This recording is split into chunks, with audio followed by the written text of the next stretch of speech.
So, ayan, another day. Good morning po. So, ngayon pupunta kami sa falls. So, napakaganda po dito sa sariwang hangin. Hindi mataong lugar. So, guys, samahan nyo kami, guys. Nandun na yung kasama ko na dalawa. Bilis na maglakad. So, exciting to. Malawak-lawak na paglalakbay. So, yun. Taba ng baka ho. Kita po ninyo, napakataba ng baka. So, yan. Talagang exciting talaga yung paglakad dito, guys.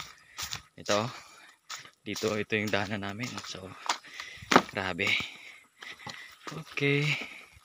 Survive. Oh. Abangan nyo guys yung mga dadaanan natin. So, ito mayroong lubluban ng kalabaw. Napakasariwa ng hangin. Wala kang marinig na tunog ng sasakyan. Wala kang marinig na kung ano mang ingay. Wala, kundi marinig mo lang yung tunog ng kalikasan. So, nahingal na ako guys. So, ayan. School. Grabing hiking to. Exciting part na hiking. So, pupunta tayo ng falls. So, update ko kayo guys pag nakarating na kami. Mga ilang minuto pa. Siguro mga kalahating oras pa. Kanina pa kami naglalakad. Mamaya pa siguro ng konti. Makakarating na din kami. Makita ninyo, ang daming halaman dito. Siguro yung iba dito ay gamot. Nakita ninyo yung daan dito, grabe kasikip. Pwede makapasok yung motor, pero yung 4 wheels hindi na makapasok. So ayan, yung service lang nila dito guys, yung tinatawag sa amin na karusa term. So, ayan. Okay, takbo natin guys.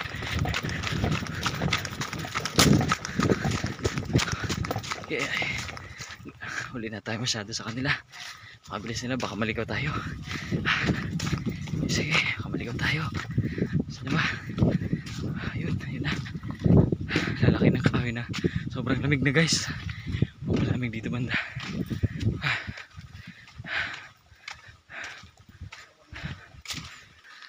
Nakita nyo guys, ito yung saging ng unggoy dito. Hindi to kinakain dito eh. Pero sa iba, madilim eh. Ginagawa nila tong suka. So ayan o. Nakita ninyo. Yan yung puso ng saging ng unggoy. Term niya dito kaya hindi pinapakinabangan. So marami yan guys. Ayan o.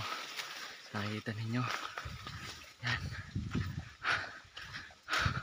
So sayang. Pero sa iba, meron akong kilala. Yun o, marami pa dun sa baba. Yun o. Yun. Yun o, yun. So, sa iba, ginagawa nila itong suka. Yun ang ginagawa nila suka, yung yari sa saging ng unggoy. So ayun guys, update na lang ako pag malapit na tayo. Grabe pala, ito pala yung benepisyo ng pag-hiking. Ngayon ko lang na-realize na napakaganda pala ng hiking. Napakaganda sa katawan natin. Yung marirelease lahat ng stress, yung lahat ng toxic sa katawan natin, yung pawis lalabas. Then syempre yung nature, maganda siya. Wala kang iisipin na task, documents, o isasubmit ng mga requirements. So dito na kami. Dito pala yung buhay ng mga tao sa bundok, na napakasimple. So pagdating dito ay kakaliwa daw tayo. So ayan, ito yung dinadaanan nila guys oh. Yan, kaya natin dito. Challenge mo natin yung mga followers natin. Tingnan nyo ba yung mga atin po mga subscriber, kung mamumuhay kayo sa ganito, halos walang tao, kaya. So ayan oh, ito yung daanan nila. Ito yung sa baba na ng falls, pero limited lang. So meron ako nakita dito guys, pakita ko sa inyo. Ayan oh, yan. Alam nyo ba kinakain to dito. Yan siya, yan oh. Pero marami siya dun sa taas oh. Yun, ang dami. Madilim lang yung aking camera, sayang. So madami guys. Ito pala guys yung tinatawag dito na parang term nila ito yung tuboy, o sa amin term tuboy. Pero parang ito yung something ah, sinasabi nila na ubas, hindi ubas. Yan. Igos, puno ng igos, yan oh. Oh, 'di ba? Ganda. So, marami pa tayong matutuklasan dito, guys. Oh, meron pa tayong ano ng saging ng unggoy. Tara, let's go. Move. Saan na kaya sila? Naligaw na ako. So, ito may bahay dito. Just imagine, guys, meron kang pasakan. Tapos meron kang tanim na saging. Namumunga. Tapos meron ka ring garden. Meron kang mga alagang gulay. Awag ko na lang kung magutom ka pa dito sa bundok. Bibilhin mo na lang asukal. Bibilhin mo na lang yung sabon. Mga pangailangan sa bahay. Tapos wala ka nang iisipin pa. Ulam mo provided na dyan. So kaya healthy talaga yung buhay dito sa bundok. Pagod na ako. Yun. So ito yung epekto ng walang pasok. Dahil wala tayong pasok, hiking tayo ngayon. Yan. I-release natin lahat ng pagod, stress. Woo! Malayo-layo pa. Mga ilang pa na paglakad. So basakan din sila dito. Iba ba na dito sa kabila. Grabe ka konti ng tao dito. Just imagine matutulog kapag gabi. Imagine na matutulog kapag gabi na walang masyadong tao. Siguro dito alas 6 pa lang tulog ka na. Walang signal, walang kuryente. Yung as in walang data. Sarap siguro mamuhay sa ganito, no? Kaya makasurvive ngayon ng mga kabataan sa ganitong way of living ng kagaya ng sinauna. Na-imagine ko lang, guys, kung estudyante ka, no, or di kaya teacher ka, tapos dito ka nakatira o magtrabaho ka sa baba, tapos itong dadaanan mo, magtatrabaho ka pa ba, mag-aaral ka pa ba, tutuloy mo pa ba yung mga pangarap mo kung ganito yung dadaanan mo? So comment nyo nga, guys, kung nakaranas na ba kayo ng ganitong buhay, ganito kayo sukal na daan. Oh, imagine that. Pero merong ditong students, ha, merong mga estudyante dito, ito yung daanan nila. So putik, masukal, hindi mo alam, baka may mga hayop dyan, pero sanay na sila. So siguro pag tag-ulan dito, grabe to yung daan na to. Grabe. May challenge kaya natin yung sarili natin mula sa city. Kaya natin yung ganitong buhay.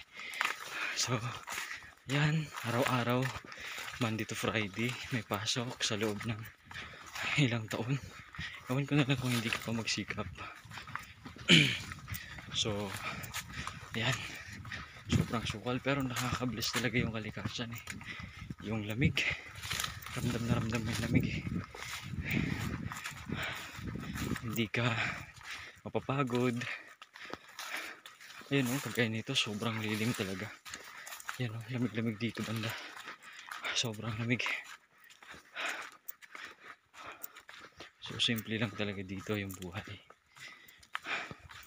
Pero mamaya babawi naman tayo sa may falls. Syempre, sarap na maligo.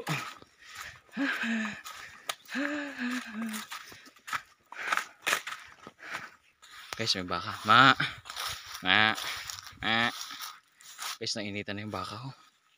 Tignan natin, guys. Lipat natin. Hindi naman natin ito kukunin. Lipat lang natin. Kawa naman. Baka nasa trabaho pa, nasa bundok pa yung may-ari. Lipat natin, guys. Lipat natin dito sa malilim. Kawawa naman. Yan. Ay, salamat. Kahit pa paano, nakakawanggawa din tayo. Yan. So, matulungin dapat tayo. So, si kuya, hindi niya nabantayan. Uy, nagdumi. La. So, pataba yan, guys. Pataba. Okay, let's go. So, nadumi siya. Nadumi dun sa paglipat natin. So ayun guys, ito pa, may nakita naman ako. Ang dami ka talagang makikita dito sa nature, no? Dami kang ma-realize. So alam nyo guys, ito panggatong to ng mga taga dito. Ano, pinasibak-sibak nila. Imagine that, sa city magpipindot ka na lang, pero dito grabe talagang pasensyang gagawin mo.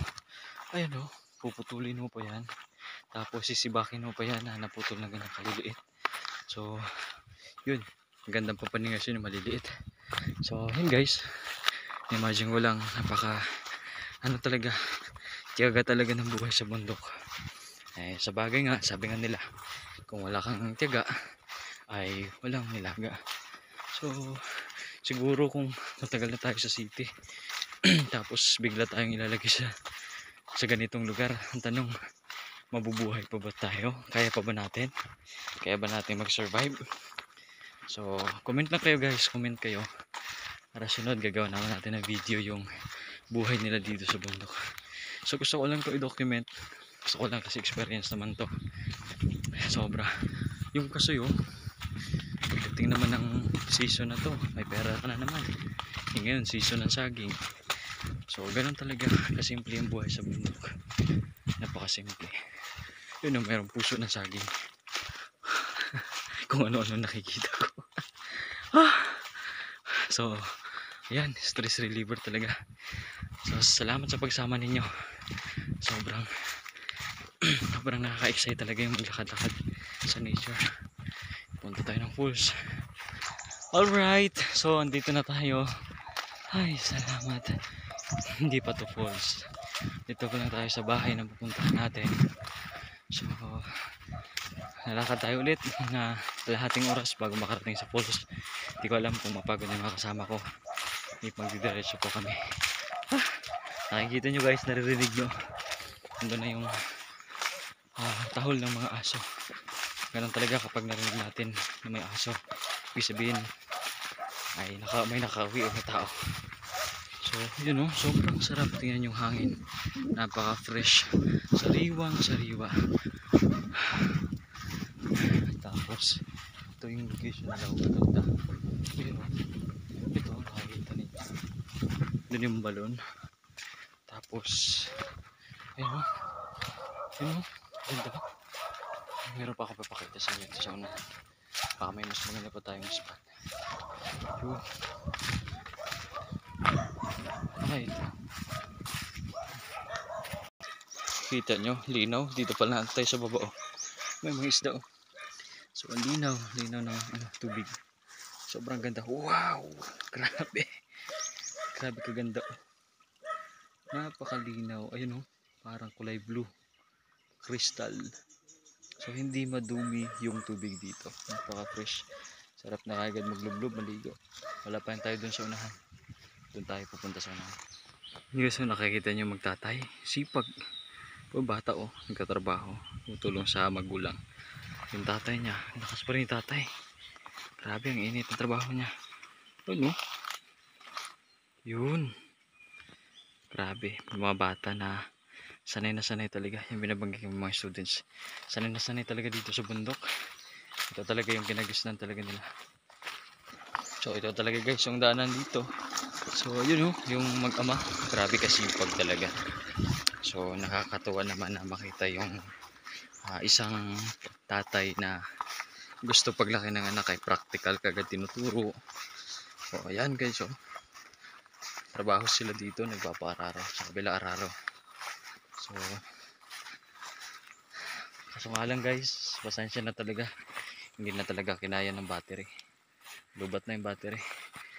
So mamaya update natin, gawin natin ng part 2 yung pagpunta natin sa falls banda. So yun lang guys, salamat sa panonood. Hindi talaga tayo nakaabot sa falls, so part 2 mararating na natin yung falls. Talagang hindi na kinaya ng ating battery. So yan, sabi kaganda dito, sariwa ang hangin, wala kang maisip na problema, wala mag-update sa'yo na ganitong problema kasi walang signal. Diba? Napakasarap mamuhay, nakasimple, kaya pa sa kalikasan. So yun lang guys, love you all, bye bye, God bless us all. Salamat sa panonood, hanggang sa susunod muli. samahan nyo ako sa travel ko. Maglakbay tayo, hiking tayo, kung ano pa ang pwede nating magawa. Bye bye.